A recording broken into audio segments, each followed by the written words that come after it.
Hey, Natsu here.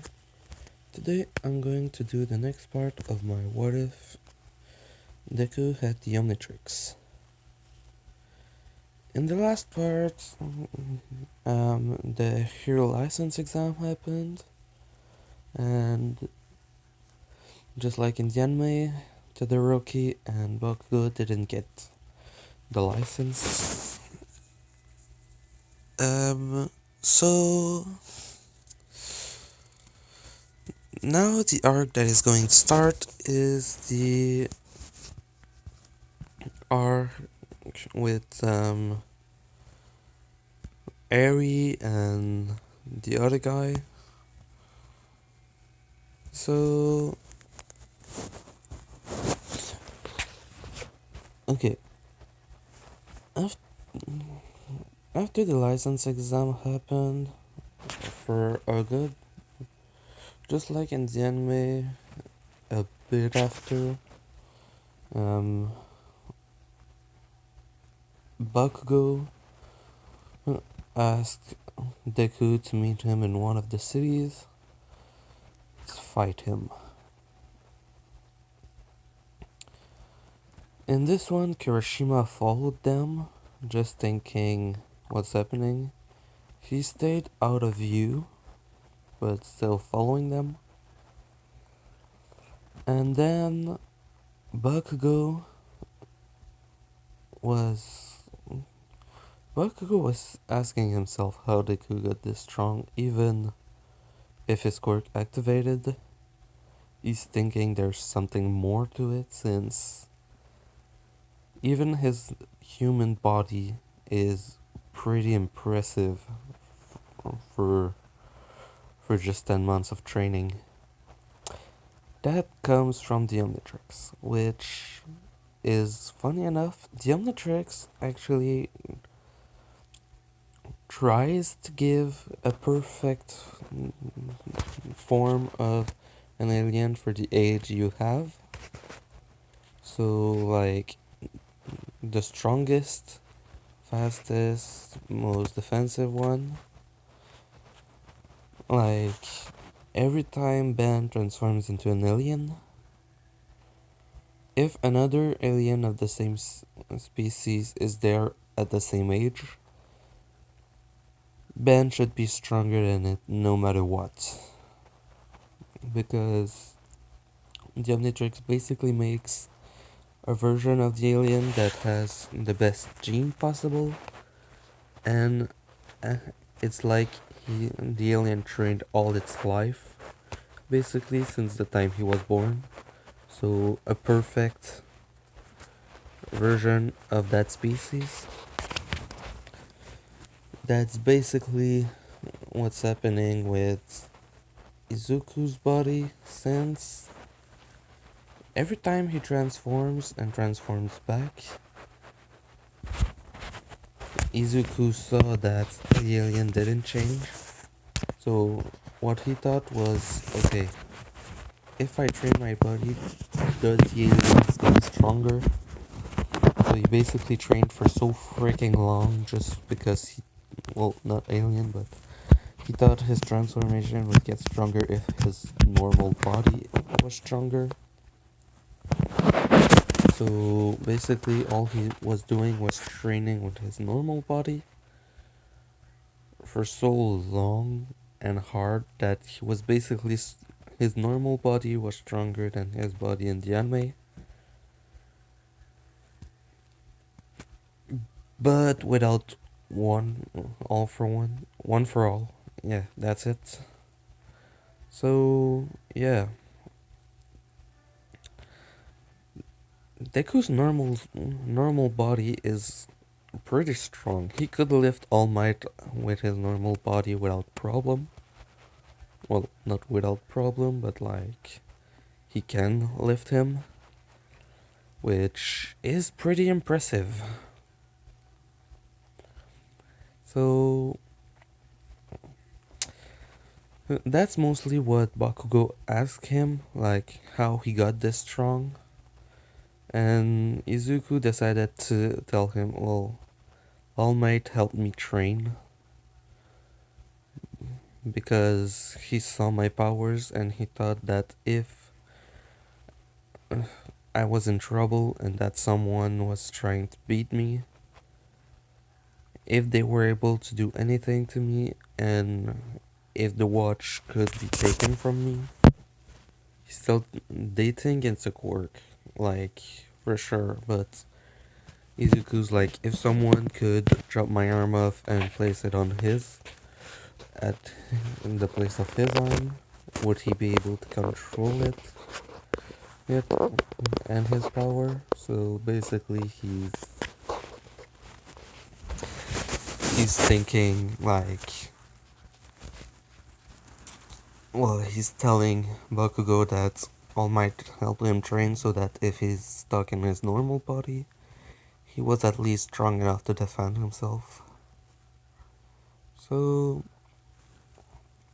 Bakugo then asks him for a fight, which Izuku says, I won't fight you.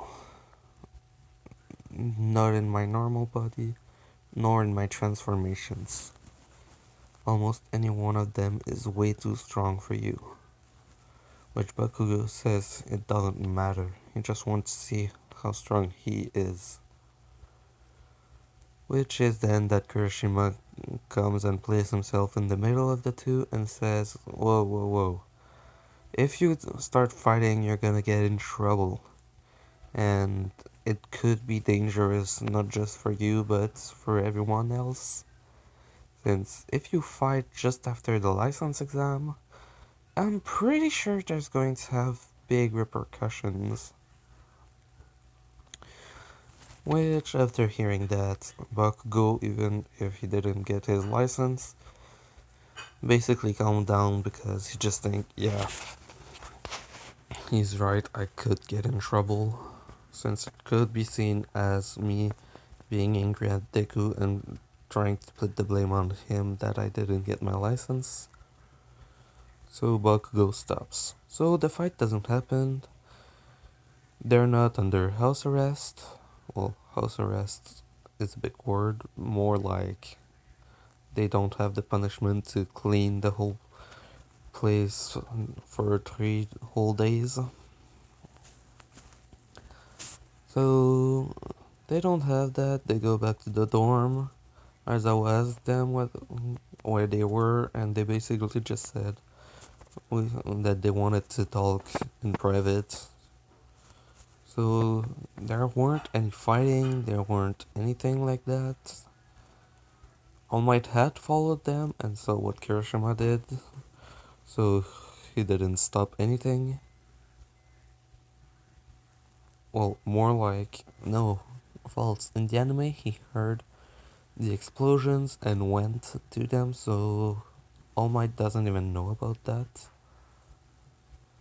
So after a while, school acts like normal up till until they, well, at one point they are told that 3 people are coming, the big 3. When they arrived, Nejiro, just like in the anime, kind of nerds out looking at everyone's quirk. Mirio is like normal, and I don't remember the other guy's name, Sun Eater.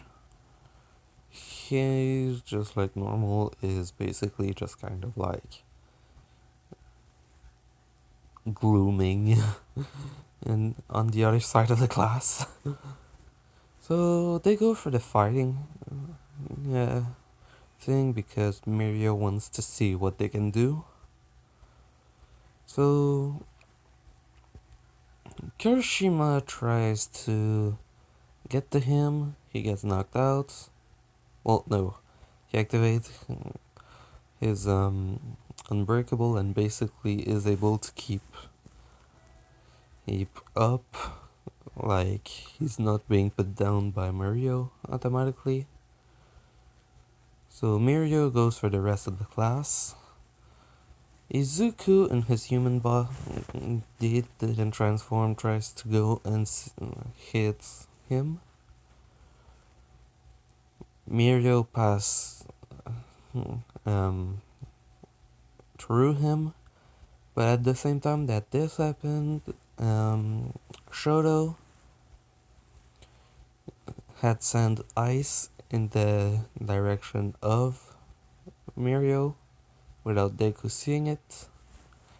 And while Deku is passing, while Mirio is passing through Deku, the ice also goes to hit him, which basically the Omnitrix could transform him into Ghost Freak to protect him from Mirio, but because of the ice, it did something else. I don't remember the name of the species, but Ben called it Big Chill. The icy butterfly that can basically pass through anything. Because, Ghost Freak is immune to practically everything while he's not solid. But he still feels cold and heat, and that can harm him. Like the ice and fire of Todoroki that was going at him. While instead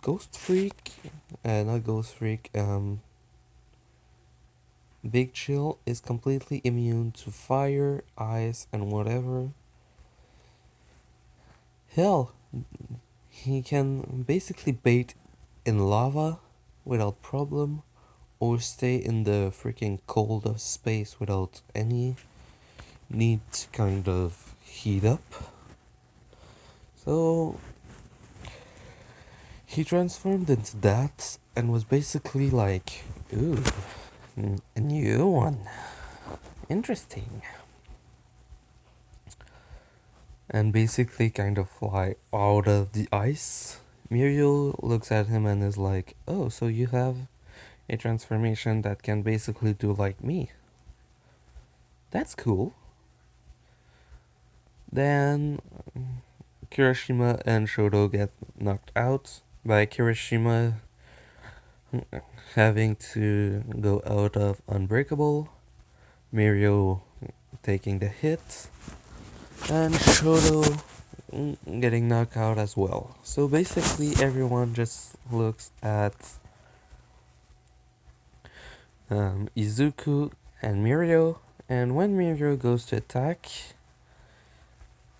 without passing through, Deku goes into his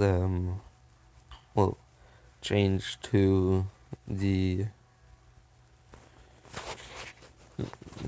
mode where he isn't touchable. Mirio pass through him. Deku goes to hit him.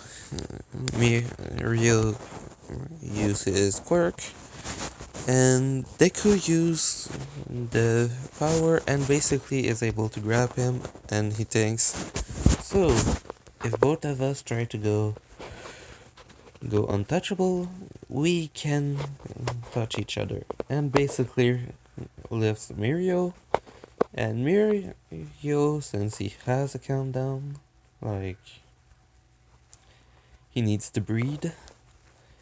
The moment he stopped to take back his breath, Deku basically slammed him in the ground so freaking hard that it first broke a part of the ground, cracking it, and almost knocking out Mirio automatically.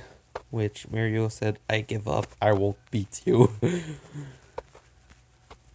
So Deku transforms, and Mirio says, so, I heard you had a lot of transformation, but I didn't hear about that one. Which Deku basically just said, yeah, sometime it unlocks a new one. By multiple times when I was in danger or stuff like that, I have new transformation that unlocks that are basically made to protect me from what happens, or it changed me automatically into something else that can survive whatever is going to happen to me. So Nijiro is looking at the watch like, so is it an accessory or something that you use to help yourself control the quirk? Or then Deku says it's basically a mutation. It basically grew on me while I was attacked by a villain a while back. I was going to die and it basically transformed me for the first time. It was the first time I was in mortal danger, so I guess that's what activated it. Then he says we did try to remove it multiple times to see, but it seemed to be fused with my body. So I'm pretty sure. So mutation. Then Aizawa says, yeah, and even I can't do anything about his power because, well, the thing that makes his body transform is basically the watch, and I cannot stop that. So Mario's like, so you can transform into anything, any of the transformations you want for a certain amount of time or forever. And you have to press the button that you pressed when you untransformed.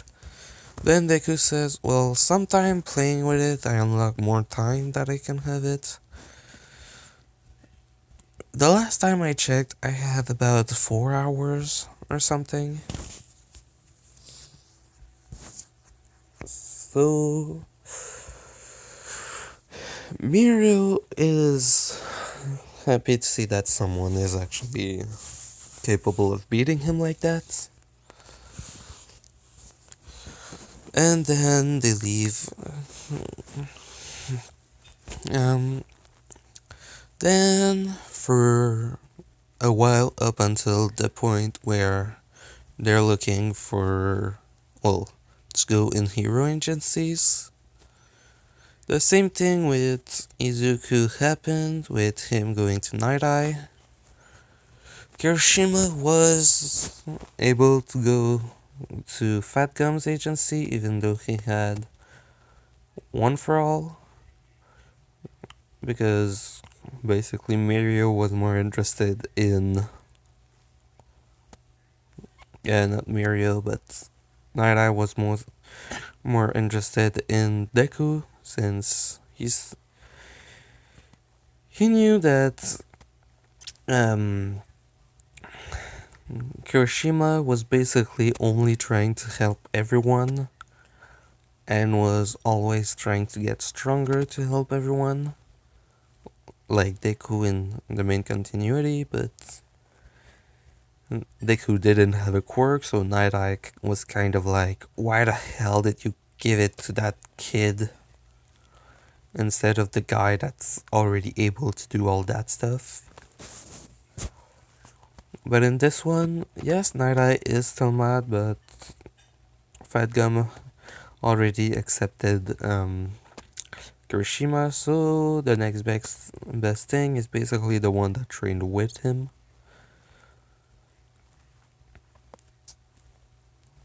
So Deku goes there. Mirio tells him just make him laugh and everything's going to be okay. And in this one, he tries to do the same thing. Then same thing happens with Night Eye saying, "Are you kidding me? You don't have it right." Then both of them nerding out about All Might. Then Night Eye telling him, "Okay, if you're able to grab this," pointing to the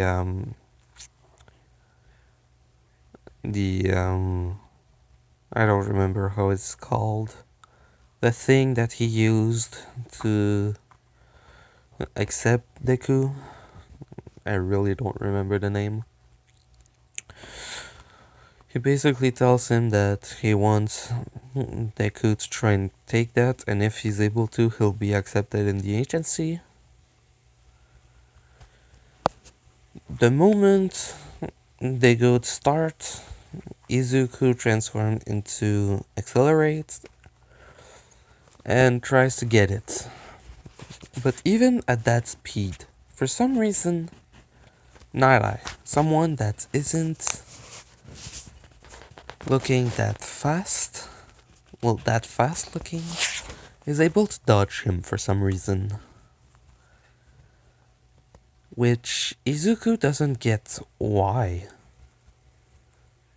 He knows some things about Night-Eye, but not everything. And for some reason, he's not able to catch him. After thinking a bit, he goes for Ditto, with Night-Eye telling him numbers over speed.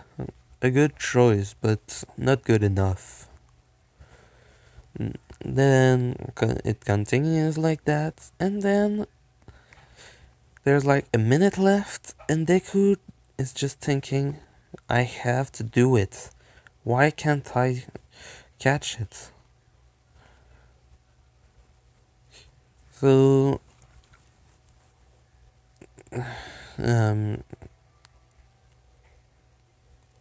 Night-Eye is telling him, you can't catch me with all of those transformations, and yet you're able to beat Mirio.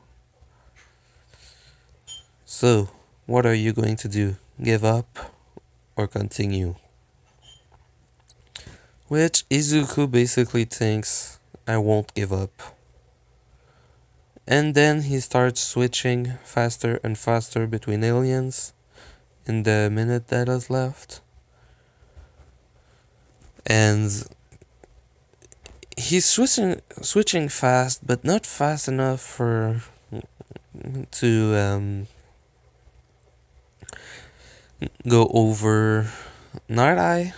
And basically the Omnitrix is sensing, I have to go faster, I have to find a way to beat him. What is his quirk? Is he stopping time or stuff like that? And the Omnitrix just basically sense stopping time. Okay. And then Deku goes to switch against and basically transform into something new. The moment Deku does that, Night-Eye just starts seeing a massive amount of different futures, which Izuku doesn't even know how to use it, but all he's thinking is, try something. If only he could be slowed down, which the transformation then does.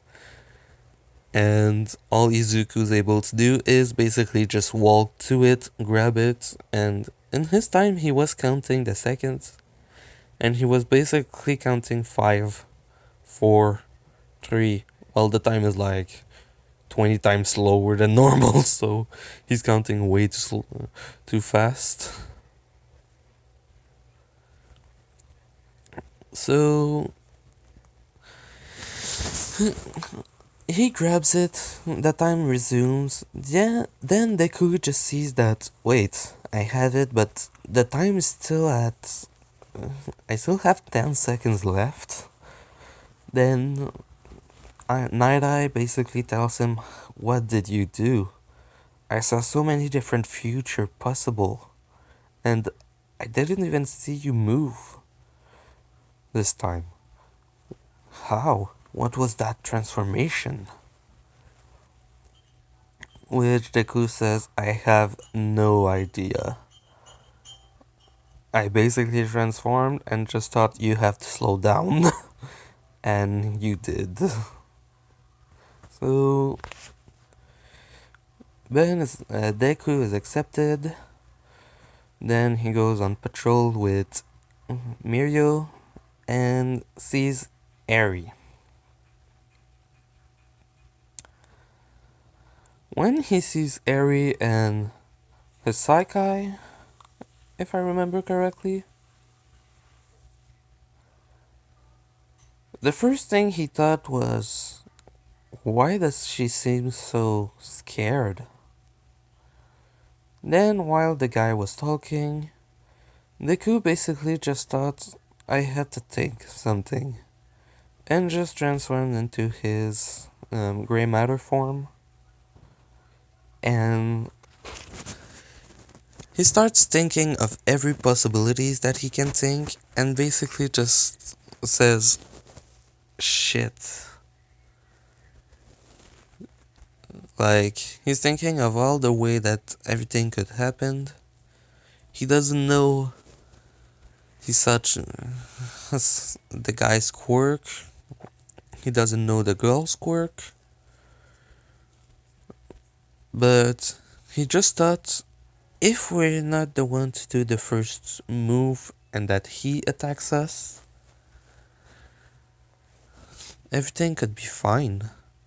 I could defend myself, and it would be seen as correct since I'm not the one who attacked first and I was just defending myself. Then he thinks, if I do that, I have to be able to take him down, no matter what. So basically, he untransforms. The guy asked him, what was that? Then he said, sorry, sometime it happens. Sometime my quirk lets me form into different transformation, and this one is a thinking transformation. And I remembered something someone told me, and I wanted to know if I was right, but no. You're not neither of you are the right size or right hair, eyes, color, and everything, so you're not close to what I thought. I'm sorry about that. He says, it's okay. Everyone can think differently. He goes to grab Eri, and Deku basically grabs her hand, saying, he saw the guy is going to attack him when he basically says to Eri, sorry about if I bumped into you. Basically, like, telling her at the same time, like, close to her, tell me if you're in danger. I'll help. And basically, all she thought was, he wants to help. But if he does, he's going to get hurt. Then she sees his smile, and the only thing that she's able to do is say, help. Which the guy basically goes to grab her since, well, he doesn't want anyone to take her away from him. So he goes to attack or grab her, but both Mirio and Deku see it as being attacked. And Mirio basically grabs her, moves her out of the way, and the guy basically grabs Deku's face and goes to destroy him. The omnitrix basically transforms him into, I think the name is Goop or something. The acid sludge that has this kind of saucer over his head. Basically, he transforms into that for the first time. Yes, I know three new transformation in one day, well, in one video, but I did say he was going to start getting a hell of a lot more transformation extremely fast. Basically, just in this arc, you might get 2 or 3 more also. Basically, Eri is grabbed by Mirio. The guy basically burned his hand because of acid.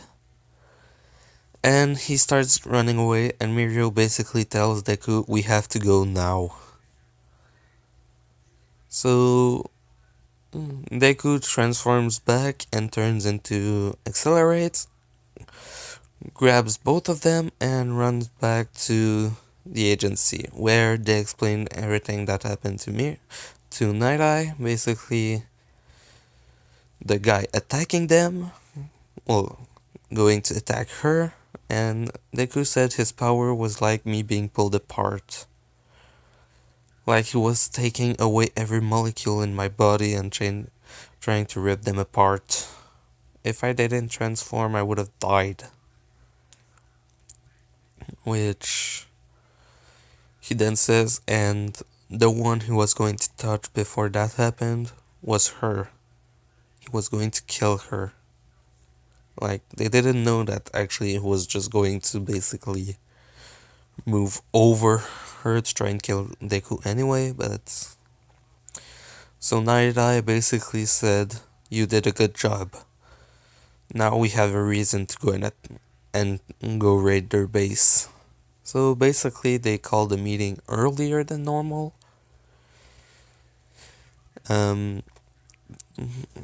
Deku is told by Aizawa during it that what he did was extremely dangerous, and that he's even just lucky to have been able to survive. What if his body wasn't... What if his quirk didn't create a transformation to make him survive that? What would have happened?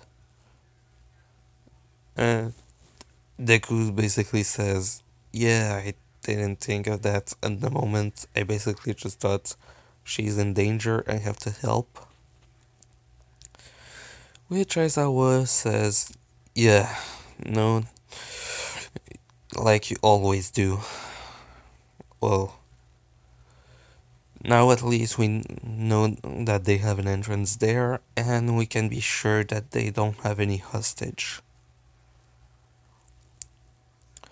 Basically, they then say, we have to find a way to protect her while we're not there. Which, basically, one of the heroes says, well, we can leave. If we go and put her at UA, then Deku says, I don't think that's a good idea. They ask him why, and he basically says, because we don't know her quirk. If it's dangerous and can destroy things around her, like, if she truly is his daughter and that she has the same quirk, what if she activates it by accident and kills people around her? Like, she's not in the place, so she doesn't hear that. Then Aizawa decides to say, true. I'm gonna stay with her, and I'm gonna go at UA. Izuku, you're going to go there with them, and you better try and get them all under control. Mostly that guy. If it's his core can really destroy everything around him, you're the only one that can stop him by touching him. So they know that his quirk is basically changing the atoms because, well, they knew him.